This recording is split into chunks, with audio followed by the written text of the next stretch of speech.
What if the very thing that could save you is also the thing that could destroy you?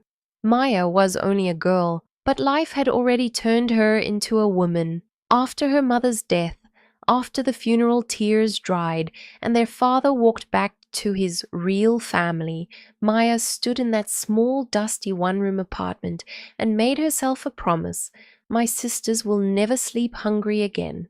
And this time, something shifted. One morning, she was called to work at a mansion owned by an elderly widow named Claire. The house stood tall and proud in the quiet suburbs: white walls, tall gates, polished floors that reflected your own doubts back at you. Claire lived alone, no husband, no children around, just silence echoing through expensive hallways. She hired Maya not just because she needed help, but because she saw something in her. Every morning before sunrise, Maya would leave the apartment quietly, her sisters still asleep. She would walk to work, determination in her steps. She cleaned every corner of that mansion until it sparkled. She ironed Claire's clothes neatly. She cooked soft meals. She trimmed the garden. She ran errands across town. And she did it with grace. Not once did she complain, Claire noticed. The way Maya never overstepped, the way she spoke softly, the way she moved like someone carrying invisible weight. With her salary, Maya did something powerful. She saved every coin, school fees for her sisters, lunch money, groceries, and slowly, their one-room apartment transformed. She repainted the walls, bought a second-hand bed, got a proper stove. It was still small, but it was no longer hopeless. Every afternoon her sisters would rush home from school, lock the door from inside, and wait for the sound of Maya's footsteps. She would arrive at night, sometimes tired beyond words, sometimes carrying leftover food from Claire's kitchen, and they would eat together, laugh sometimes, dream quietly. But one thing confused Claire. Every evening Maya rushed home. She never stayed late, never lingered, never socialized. So one evening, curiosity won. Claire followed her.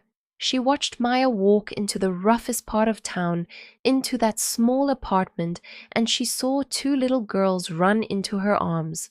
The next morning she asked gently, "Those are your children?" Maya smiled faintly. "They're my sisters."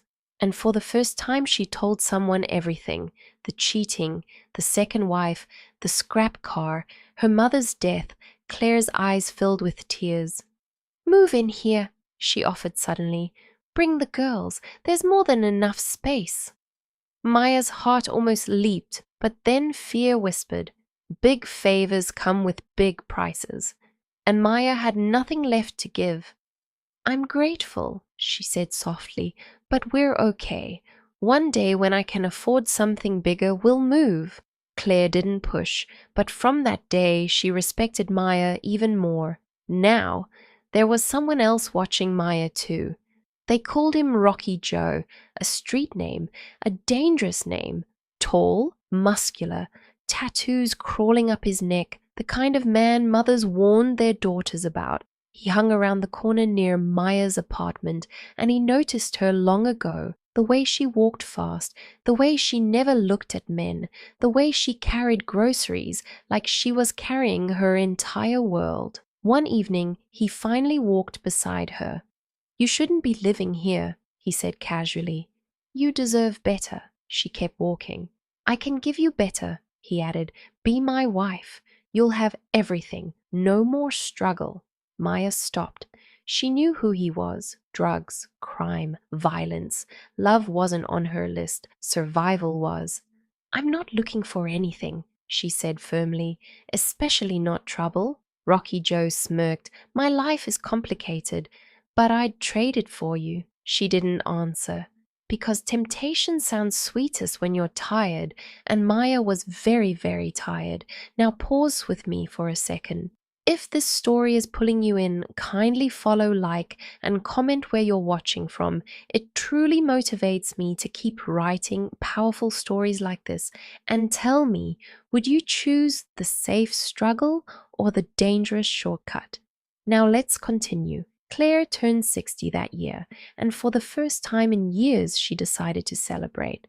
A grand birthday party was held in the mansion, elegant guests, expensive perfume floating in the air, soft music, laughter echoing against marble walls.